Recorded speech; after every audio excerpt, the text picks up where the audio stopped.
कि भाई मुरारी जी एक हैं जो एमपी के चुनाव में भी आया, एमएलए के चुनाव में भी आया, सारी बात है। तो हो सकता है डॉक्टर साहब का कहीं इंडिकेशन मुरारी जी की तरफ से तो नहीं है कि भाई अपनों का, भाई अपनों ने तो, क्योंकि बीजेपी ने तो सबने वोटर दिया है। अब वो अपनों का क्योंकि लगा होता पारिवारिक, तो ये पारिवारिक वर्ड टाइप का लग रहा है। मेरा मेघनाथ बन के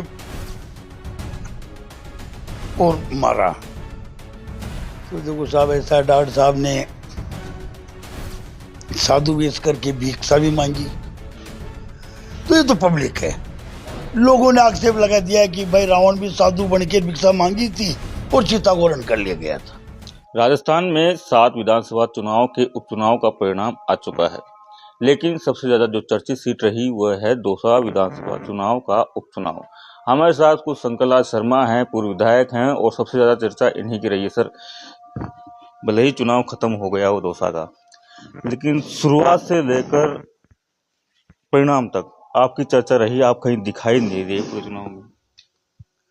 सबसे मैं पहले तो आपकी तरफ से राजस्थान की जनता का धन्यवाद करता हूं कि हमारे मुख्यमंत्री जी भजनलाल जी को सत्ता संभालने के बाद में 7 जगह चुनाव हुए, उनमें 5 जगह भारतीय जनता पार्टी ने जीत अर्जित करके और भजनलाल जी के प्रति अपनी ताकत प्रदान की, उनके कार्य को सराहा। उसके लिए सबकी जनता को धन्यवाद।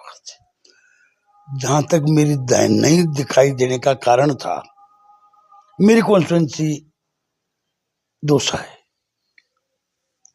दौसा के अंदर शुरुआत में मेरा थोड़ा विरोध था। विरोध केवल इस बात का था कि जनरल सीटों के ऊपर अगर हर समय एसटी को टिकट देते रहोगे तो आखिर जनरल कहां जाएगा। डॉक्टर साहब का ही ले लो, दूसरों को तो छोड़ो।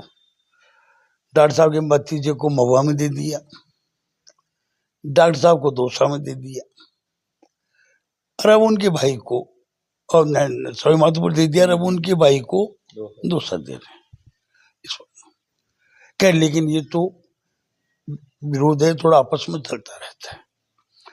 लेकिन उसके बाद में जहां तक सवाल है मैं नहीं दिखाई देने का, ये इलेक्शन है। चारों तरफ से ब्राह्मणों को, हर कास्ट के नेताओं को दौसा के अंदर लाके डाल दिया। जब मैं दौसा का एमएलए रहा हूं, उसके बाद मैं वहां 2 चुनाव लड़ चुका और अपने आप में थोड़ा सा सेवा ही करी है, मैंने इज्जत प्राप्त करी है। लेकिन उसके बावजूद भी मेरे को एक तरह से कोई पूछा नहीं गया। किसी ने नहीं पूछा आपको? देखिए, एक बार मैंने सुना है, घर पे कोई आए थे सज्जन, मैं नहीं था, मैं उस वक्त बाहर गया हुआ था, मैं नहीं था। किसी ने कहा साहब वहां से दौसा से पूछने, डॉक्टर साहब के यहाँ से आपके पूछने आए थे, कौन आए थे। उसके बाद में मेरे से किसी ने इस बारे में नहीं करी। और फिर भाई देखो साहब, एक बात तो है, ब्राह्मण आदमी है, मैं उम्मीद बिना बुलाए तो मैं भगवान के यहाँ भी नहीं जाऊंगा। इसलिए मैं, जब मेरी जरूरत नहीं है तो मैं क्यों जाऊं। ठीक है सर, ये तो आपका अंदरूनी मामला है, लेकिन जिस तरीके से मजबूत कैंडिडेट, पूरी सरकार वहां पर थी, मंत्री वहां थे, खुद करुणलाल मीणा दौसा में थे, उसके बाद जो परिणाम आया उसको लेकर क्या कहेंगे? देखिए, मैंने परिणाम सुने भी हैं, परिणामों के बाद में इंटरव्यूज भी मैंने सुने हैं, और डॉक्टर साहब का, जगमोहन जी का, लोगों के ऊपर आरोप भी सुने हैं। मैंने, मेरी समझ से बाहर की बात है। 2018 में जब चुनाव हुए, हाई कोर्ट के अंदर प्रधानमंत्री जी आए और हम 8 एमएलए हारे। उन्होंने क्या विश्वासघात प्रधानमंत्री जी ने किया है, डॉक्टर साहब ने? हम किसके ऊपर लांछन लगाए? 50,000 से आ रहा, फिर मैं 30,000 से आ रहा, किसके ऊपर विश्वासघात कर रहे हैं? भाई जगमोहन जी तो केवल 2300 वोटों से आ रहे हैं, तो बीजेपी ने तो अपनी जान लगाई है। बीजेपी का कार्यकर्ता ने, बीजेपी के वोटर ने अपनी जान लगाई कि वोटर दिए 2300 से ही तो आ रहे हैं। फिर आपको जनता का धन्यवाद देने के बजाय ये कहना कि विश्वासघात किया है, मैं तो इसको न्याय समझता हूं। उन्होंने ये कहा कि वो एक डायलॉग भी है, मुझे अपनों ने लूटा, घेरों में कहा। बिल्कुल सही है। इसका तो मैं एक ही बात मान के चल सकता हूं कि जैसे डॉक्टर साहब के ऊपर शुरू से कहा जाता था कि भाई मुरारी जी एक हैं, जो एमपी के चुनाव में भी आया, एमएलए के चुनाव में भी आया, सारी बात है। तो हो सकता है डॉक्टर साहब का कहीं इंडिकेशन मुरारी जी की तरफ से तो नहीं है कि भाई अपनों का, भाई अपनों ने तो, क्योंकि बीजेपी ने तो सबने वोटर दिया है। अब वो अपनों का क्योंकि लगा होता है पारिवारिक, तो ये पारिवारिक वर्ड टाइप का लग रहा है। आप इसलिए तो नहीं कह रहे क्योंकि इस चुनाव में सेटिंग की बड़ी चर्चा भी हुई थी? मैं इसलिए कह रहा हूं जबकि चुनाव हुआ कांग्रेस का और बीजेपी का, बीजेपी ने पूरी ताकत से, मुख्यमंत्री जी 2 बार गए, उप मुख्यमंत्री जी दोनों 2-2 बार गए, हमारे मैडम साहब पूरे इलेक्शन के अंदर दूसरा नहीं छोड़ा, संदीप जी एमएलए ने नहीं छोड़ा, जयपुर से चाहे आपको सुमन जी हो, चाहे तिवारी जी हो, चाहे सभी ने जाके संभाला। इसके बाद में पूरी ताकत सबने हर समाज के हिसाब से पूरा काम देखा। जब इतना सब कुछ हो गया, सामने कांग्रेस के अंदर पार्टी में केवल एक कैंडिडेट था। मैं तो आपसे ये समझ रहा था कि दीनदयाल जी प्रधान रहे हुए हैं। मैं ठीक है, चुनाव में एरिया में नहीं आया, मैं अपने घर से काम, अभी भी मैं करी हूँ, मैं अभी भी कहीं निकला, आपने देखा होगा कि देखो आराम से मैं दाढ़ी में मैंने केवल इसलिए नहीं बनाई, कहीं जाना तो है नहीं, तो अपने खाए को रोज रोज छीले। दीनदयाल जी का मैंने जहां तक देखा, जो सुना, वो उनके साथ जो भी कार्यकर्ता थे, जैसे भी उनके साथ थे, वो उन्हीं को लेकर अपना हाथ जोड़ रहे थे। अफसोस है, मुझे बड़ा गर्व भी है और अफसोस भी है कि अगर दीनदयाल जी ने ऐसा क्या किया कि सादगी का परिचय दिया कि उनको इतने वोट मिल गए। बहुत बड़ी बात है, जबकि उनके मंत्री जी भी रहे हैं, एमपी साहब भी रहे हैं, सचिन जी भी, गहलोत जी भी आए, मीटिंग करिए चले गए, लेकिन कई एरिया के अंदर एमपी साहब भी नहीं दिखाई दिए कि भाई इस कैंडिडेट को जिताने के लिए मेहनत करी हो। तो हमारा तो व्यूज वही है जो पहले भी आ चुका है पार्लियामेंट में भी। इतना सब कुछ होने के बाद में पार्टी हारी, लेकिन जिस तरीके से आप कह रहे 23 में भी जब आप हारे थे तो आपने कुछ जयचंदो की बात की थी, और ये इस चुनाव में भी जयचंदो की बात आ रही है। एक सेकेंड, मैंने जयचंद तो उसको कहते हैं जो साथ रहकर काम नहीं किया हो या वाकई असलियत में लगाया हो। मैंने मेरे इलेक्शन के अंदर कुछ लोग थे, उनके लिए पार्टी को लिख के दिया है कि भाई इन लोगों ने पार्टी के अंदर कोई काम नहीं किया, और वो आए भी नहीं, वो लोग आए भी नहीं। लेकिन अब के तो सभी लोग जान लगा के रहे थे, बीजेपी के कार्यकर्ता, कास्ट के हिसाब से भी, पार्टी के हिसाब से भी। तो ये तो एक वो है, हम महाराष्ट्र के अंदर अभी इतनी बढ़िया जीत हासिल की, हरियाणा में जीत हासिल की, विपक्ष ने लास्ट में ये कहा कि भाई ये हार हम कबूल करते हैं, आगे देखेंगे। बेसिकली तो डॉक्टर साहब को या जगमोहन जी को कहना तो ये चाहिए कि इतने बढ़िया वोट मुझे मिले, पार्टी के कार्यकर्ताओं ने, दौसा की जनता ने इतना बढ़िया दिया, उसका मैं आभार प्रकट करता हूं, धन्यवाद देता हूं। केवल मात्र ये जयचंद विश्वासघाती, मैंने एक बड़ा डायलॉग और देखा कि वो मेरे वो रावण का बेटा क्या नाम था, विभीषण, नहीं मेघनाथ, मेरा मेघनाथ बन के और मारा।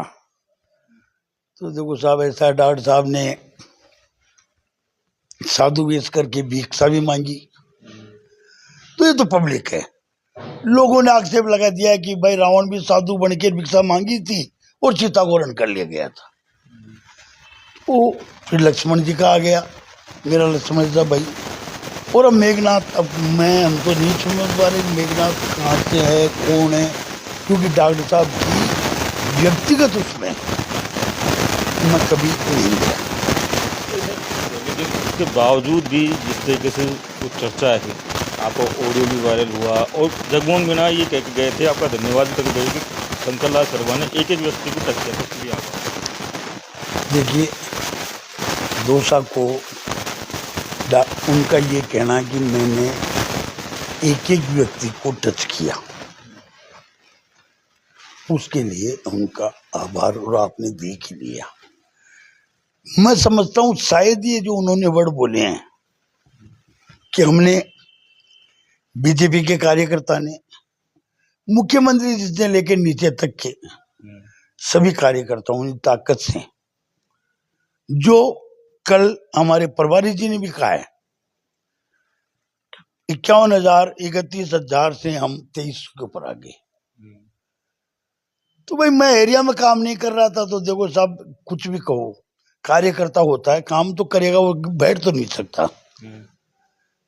शुरू से सामाजिक रहा हूं, पॉलिटिकल रहा हूं, तो मैंने बीजेपी का घर से काम किया, तभी तो 2300 से आ रहे, वरना मैं तो 31 से आ रहा था। आप कह रहे हैं उन्होंने काम किया, लेकिन आपका एक ऑडियो भी वायरल हो रहा है दौसा में। देखो, जहां तक ऑडियो को वायरल का सवाल है, ये कल से क्यों हो रहा है? चुनाव तो चलते हुए कई महीनों हो गए, ये कल से क्यों हो रहा? मैं तो समझ से बाहर की बात है। अगर मेरे को ऑडियो वायरल करने थे और कुछ करने थे तो मैं बहुत पहले से कर चुका होता।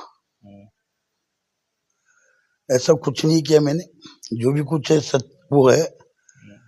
मैंने 20 सहायता मांगी थी, मुझे जब नहीं मिली तो मैं भी मेरे घर पे शांत बैठा था।